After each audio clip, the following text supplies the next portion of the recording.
हम थोड़ी देर में एफ जंक्शन शुरू करेंगे, लेकिन इस बीच क्योंकि क्रेडिट पॉलिसी को लेकर जो अनाउंसमेंट्स हुई हैं उसके अंदर कुछ फाइन प्रिंट्स हमने रीड किए हैं और पूजा ने उसको रीड करने के बाद हमारे सामने वो सारे पॉइंट्स लेके आ रही है। तो पूजा को अपने साथ जोड़ते हैं और ये पता करते हैं कि आज मिस्टर गवर्नर जब बात कर रहे थे उसके बाद जो सारी चीज़ें बाहर निकल के आ रही हैं उसमें क्या फ़र्क आया है और साथ ही आज क्यों मार्केट पे स्पेशली बैंकिंग काउंटर्स पे क्यों दबाव बन गया। पूजा बताएं फाइन प्रिंट्स क्या कह रहे हैं। बिल्कुल, एक बड़ा अनाउंसमेंट जो आरबीआई ने आज किया, बोरोवर्स के हित में बहुत ही बड़ा फैसला लिया है और वो ये था। पहले तो अब हमको एक हेडलाइन दे देते कि खबर क्या थी। खबर ये थी कि की फैक्ट स्टेटमेंट यानी कि KFS अब रिटेल और MSME लोन्स और एडवांसेस पर भी लागू होगा। पहले ये हर कैटेगरी के लोन पर लागू नहीं होता था, बैंकों को की फैक्ट स्टेटमेंट नहीं देने होते थे। डिजिटल लेंडिंग और अन्य तरह की लेंडिंग में ये डिटेल्स वो देते थे बोरोवर्स को, लेकिन अब वो उनको रिटेल और MSME लोन पे भी देना होगा। अब ये की फैक्ट स्टेटमेंट क्या है? बोरोवर्स को, रिटेल बोरोवर को खास करके लोन की जो हिडन चार्जेस होते हैं उसकी पूरी जानकारी कई बार नहीं होती है। कई बार EMI उनके सामने कुछ और होता है, बैंक कुछ और इन्फॉर्म करते हैं, लेकिन काफ़ी उसके अंदर एक हिडन चार्जेस होते हैं, जैसे कि other fees, processing fees, documentation charges, legal charges, काफ़ी तरीके के चार्जेस होते हैं जो इसके बारे में कि बोरोवर वेल इन्फॉर्म्ड नहीं होता है।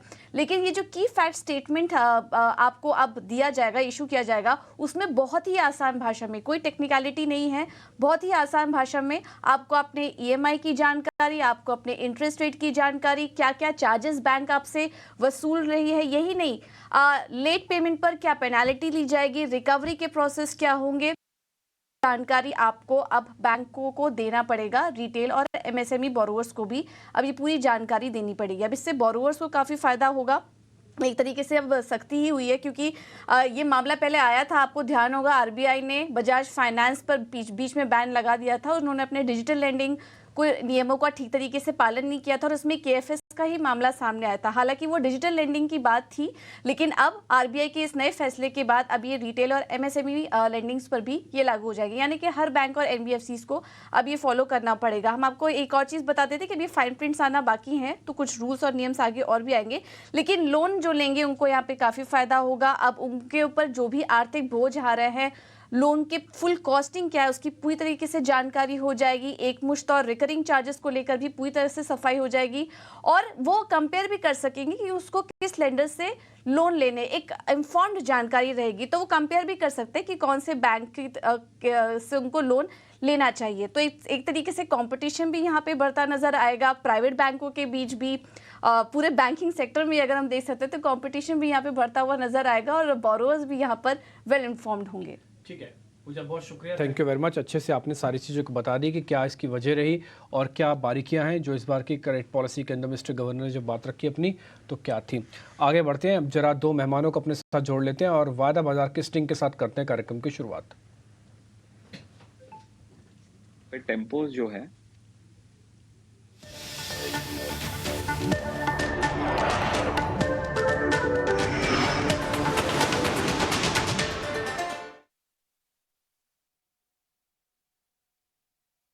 इस बीच कार्यक्रम के आज के हमारी मेहमान हैं, उन दोनों से हम करेंगे बातचीत और एक खुलासा मैं कर दूं जो मेरे को पिछले हफ्ते ही पता लगा, इससे पहले मेरे को पता नहीं था ये दोनों मेहमानों के बारे में कि ये आपस में दोनों बहनें हैं। एक बार जरा दोनों विंडो पे लेके आइए दोनों मेहमानों को, हमारे को शिल्पा को और सोनी पटनायक को। और ये बात मेरे को अच्छा लगा जब सोनी पटनायक ने, जब मैं बजट के दौरान मुंबई में था तो उन्होंने मेरे को बताया, ना ही शिल्पा ने कभी हवा लगने दी, ना ही कभी सोनी ने बताया, तो कॉन्सिडेंटली मैं उनसे मिला और बात में मेरे को पता लगा कि ये दोनों बहनें हैं। और मैं बता दूं कोई बिजनेस चैनल भनक भी नहीं लगा पाया, कोई PTI UTI कोई भी एजेंसीज पता नहीं लगा पाई कि शिल्पा और सोनी दोनों बहनें हैं आपस में। हमको पहली बार मिली, हमने पहली बार में खबर ब्रेक कर रहे हैं कि सोनी और शिल्पा आपस में दोनों बहनें हैं।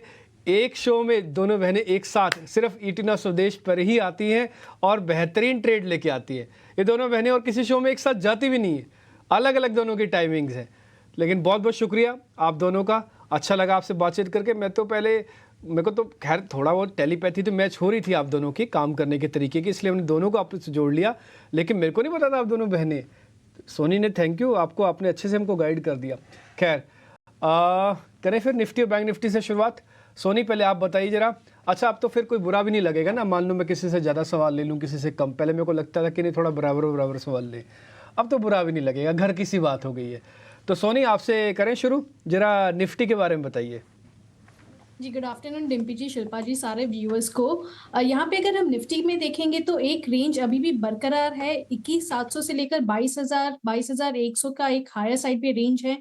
यही रेंज में प्ले आउट हो रहा है। रेंज के लोअर एंड में आप बाई भी कर सकते हैं, जैसे कि अप्रोच करता है 21,700 के आसपास आप बाई कर सकते हैं, और दोबारा जब वो 22,000 के पास जाए प्रॉफिट बुक कर सकते हैं। रेंज प्ले काफी अभी भी चल रहा है, कंसोलिडेशन का व्यू है।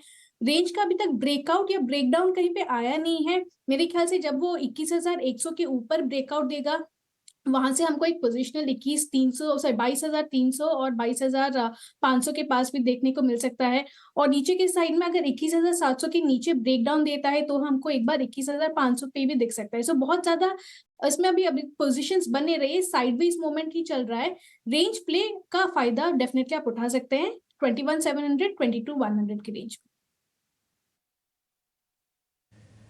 ठीक है, 2100 700 का एक बेस बनने को तैयार है। अभी ये ब्रेक नहीं हुआ, अभी तो हम 800 के आसपास ही चल रहे हैं। और ये तो सुबह भी हमने आपको लेवल बताया था कि 800 का अपना स्टॉप लॉस लगा के रखो। 15.5 का विक्स है, मार्केट बहुत ज़ोर से शेक करेगा, खासकर बैंक निफ्टी में करेगा, और बैंक निफ्टी में हो भी रहा है। खैर उसके बारे में पता करेंगे अभी शिल्पा से। लेकिन आप मान के चलिए 21,700 ये ना बेस एरियाज़ हैं। 800, 700, 600, 500 ये जल्दी जल्दी ब्रेक नहीं होंगे। बड़ी मेहनत से मार्केट ने इनको कैप्चर किया हुआ है। ये ऐसे एक दिन में सरेंडर नहीं कर देगा बाजार इसको। तो आप 22,000 वाला अपने नोट को, मोमेंटम को बरकरार रखें। ताज़ा पोजीशन अभी ना लें, जिनके पास पोजीशन है वो होल्ड रखें। और एक और चीज़, हमने सुबह सुबह 2 स्टॉप लॉसेस आज दिए थे, मनीष जी थे हमारे साथ, हमने क्लियर कर दिया था कि आज 2 स्टॉप लॉसेस लगाने का दिन है। 21,800 का जिनको तुरंत चाहिए, और थोड़ा जो डीप रखना चाहते हैं वो 21,500 का भी ज़रूर रखें। 22,000 का टारगेट अभी भी इंटैक्ट है, 22,100-200 तक आ सकता है। बैंक निफ्टी चेक करवाते हैं, 45,500 ब्रेक हो गया। आज थोड़ी पोजीशन गंभीर है। ओपन इंटरेस्ट 2 दिन से पहले बता रहा था कि शेक ज़ोरदार होगा। शिल्पा, आपका टेक क्या है बैंक निफ्टी पर? जी good afternoon Dimpy ji and Soni. यहाँ पे अगर हम लोग बात करेंगे बैंक निफ्टी डेफिनेटली एक शेकआउट पे है, थोड़ा इंडिसाइसिव मूव था भी उसका। तो यहाँ पे जो 45,500 लेवल्स ब्रेक हुए हैं, ये थोड़ा भी कॉशियस रहेगा, बिकॉज अभी ऑफ कोर्स नेक्स्ट सपोर्ट हमको 45,000 में मिलेगा, बट यहाँ पे इतना डिसाइसिव वो सपोर्ट नहीं है। तो अगर यहाँ पे और डाउनस्लाइड होता है तो 44,000 एक बहुत ही क्रिटिकल लेवल है, जहाँ पे मुझे लगता है बैंक निफ्टी आपको एक बार टेस्ट करते हुए दिख सकता है, और वहां पे एक टर्न अराउंड आ सकता है। ओके ठीक है, आप इस पे पॉजिटिव हैं कितना? इसकी प्रोबेबिलिटी बता सकते हैं शिल्पा मेरे को? प्रोबेबिलिटी कितनी है? डिम्पी जी, अगर किसी को अभी सेल करना है, मुझे लगता है 45,800 के स्टॉप लॉस से आप यहाँ पे सेल अटेम्प्ट ले सकते हैं फॉर टारगेट्स ऑफ 45,000 फर्स्ट। इसके नीचे 44,000, मुझे लगता है कि इसमें थोड़ा आपको दिक्कत रहेगा 2-3 दिन में बैंक निफ्टी में, जहाँ पे ये लेवल आपको आते हुए मिलेंगे। तो रिस्क रिवॉर्ड फेवरेबल है, आपको 300 पॉइंट का ही अपसाइड आपका स्टॉप लॉस रहेगा, और व्यू सही जाता है तो आपको यहाँ पे 1500 से लेके 1600 के आपको टारगेट्स मिलेंगे। ठीक है, निफ्टी ये कहना चाहता है कि मैं नहीं टूटूंगा, बैंक निफ्टी ये कहना चाहता है मैं टूटूंगा। देखते हैं दोनों में से कौन जीतता है। लेकिन दोनों में की वेटेज इस समय थोड़ा अलग अलग भी है। लेकिन बैंक निफ्टी पे क्रिटिकली वॉच कीजिएगा, इस पे होल्ड नहीं है, बस पे सेल है। 45,500 टूटने के बाद स्थिति गंभीर हो जाती है। लेकिन एक चीज़ का ध्यान रखिएगा, 45,800 अगर वापस आ जाए, इसके ऊपर रुक जाए, तो ये सौदा नील एंड वॉइड हो जाएगा। तब आप ये सीरीज याद भी ना रखिएगा कि 45,000 आएगा। लेकिन जब तक 45,800 अब नहीं आता वापस से, ये थोड़ी थोड़ी परेशानी आपको करता रहेगा और नीचे आपको दिक्कत करेगा। ठीक है, तो निफ्टी पे अभी 21,700 का स्टॉप लॉस बरकरार है, जो सोनी ने दिया, छोटी बहन ने। और जो बड़ी वाली बहन है शिल्पा राउत, उन्होंने ये कहा है कि 45,800 का स्टॉप लॉस बरकरार है अगर आप बैंक निफ्टी शॉर्ट भी करना चाहते हैं तो दोनों का व्यू पॉइंट थोड़ा अलग अलग है, बट लेवल्स के हिसाब से आपको प्ले करना है। हमने निफ्टी और बैंक निफ्टी व्यू पॉइंट आपके सामने रख दिया। शेयर्स लेके आते हैं, ताज़ा खरीदारी वाले शेयर्स स्क्रीन पे लेके आइए।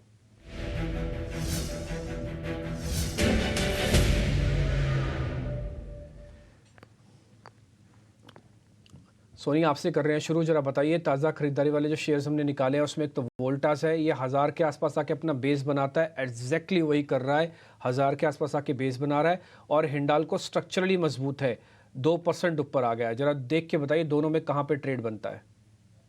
जी डिम्पी जी, दोनों में इनफैक्ट ट्रेड बनता है, बाई के साइड में बनता है। वोल्टास में अगर फ्यूचर्स में ट्रेड है तो फिर अभी करंट लेवल से आप बाई कर सकते हैं। 1068 चल रहा है, हल्की सी डिक्लाइन अगर होता है टुवर्ड्स 1064, वहां तक आप बाई कर सकते हैं। 1040 का स्टॉप लॉस प्लेस कीजिए और टारगेट है 1100।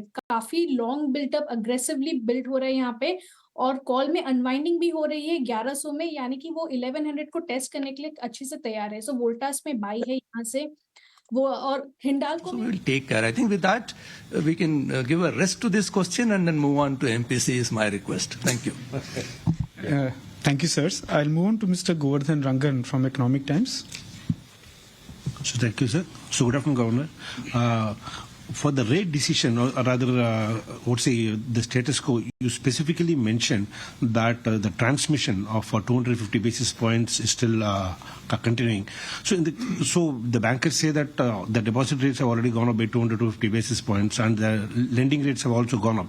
So what, in your mind, is the actual transmission that has not happened, and how much is that? And what is the benchmark that you're looking at to conclude that the transmission has happened? Thank you. Okay, again, like the previous questions, I would request, I think, DG Swaminathan, supplemented by DG Michael Patra, to reply to that question. Let there be wider participation. I don't want to monopolize all the answers. So, yeah, go ahead. Yeah. See, as far as the transmission in a hiking phase, as we have always seen in the past, the rates on deposit side resets much faster, and they get passed on. And as we have seen, deposit rates have almost played out. While on the lending side, it does take time to pass for two critical reasons. In our assessment, there are two major reasons. One is that, the proportion of loans that are benchmarked externally, what we call EBLR linked loans, is still less than 50%. So where the transmission could be instant is only where the EBLR comes into play. In case of other instruments, other benchmarks like MCLR or base rates or fixed rate loans, it does take time to transmit. So that is the precise reason why we still see that transmission is fully not in place. The second, also in a hiking phase, we have seen banks in their anxiety to maintain their market share in the incremental credit also adjust their margins so as not to lose their market share in the incremental credit. So that also impedes a complete transmission in terms of the effective interest rate. So I hope it has been understood from the context of these two parameters. Thank you. Anything you would like to supplement? No. Yeah. ठीक है, तो कह रही है RBI क्योंकि press चल रही है, प्रेस मीट चल रही है, तो वहाँ पे इकोनॉमिक टाइम्स के जर्नलिस्ट थे, उन्होंने अपना सवाल पूछा और नीचे ना एसआईपी के नंबर्स भी आ गए हैं जो कि 18,000 करोड़ रुपए के आसपास के बताए जा रहे हैं। रिकॉर्ड है अपने आप में ये नंबर्स, मैं टिकट स्ट्रीम से बोलूँगा, एक बार जरा वापस से फ्लैश कर दें। सोनी, आपने वोल्टास तो बाय करवा दिया, एक बार जो दूसरा शेयर था हिंडाल्को, उस पर भी कोई टेक है क्या? जल्दी से बता दीजिए, फिर ब्रेक लेना है हमको। भी अच्छा बाय है। 595 फ्यूचर्स में स्टॉप लॉस प्लेस कीजिए, 620 625 target futures.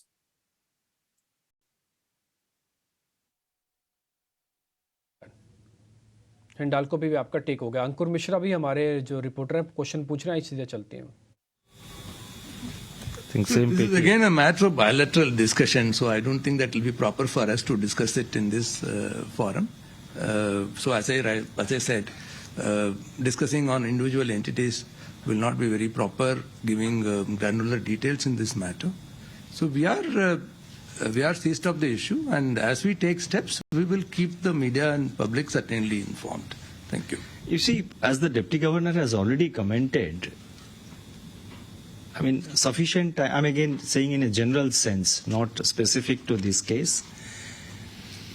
We give sufficient time, we give sufficient time to every regulated entity, every entity that is supervised by the Reserve Bank to comply with the requirements, the regulatory requirements.